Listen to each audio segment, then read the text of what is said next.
బోలా శంకరుడు భక్తవ శంకరుడు అయినటువంటి పరమేశ్వరుడు అలా ప్రత్యక్షమయ్యాడు. అమ్మా, నీకు ఏం వరం కావాలో కోరుకో. కళ్ళు తెరిచినటువంటి అమ్మ అంటూ ఉన్నది, స్వామి పరమేశ్వర, బోలా శంకరుడు అయినటువంటి మీరు నన్ను మెచ్చి నా తపస్సుకు మెచ్చి వచ్చారా స్వామి, కానీ నాకు కావలసినటువంటి వరం ఆ యొక్క భీష్ముడిని చంపేటువంటి వరం కావాలి.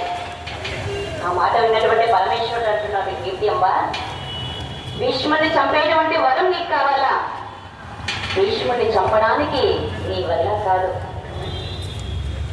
నీవు మరు జన్మలో సెకండిగా పుట్టి భీష్ముడి మరణానికి కారకురాలవుతావు అని పరమేశ్వరుడు వరం ఇచ్చి అంతర్ధానమయ్యాడు. ఇక తనువు చాలించింది అమ్మ కూడా.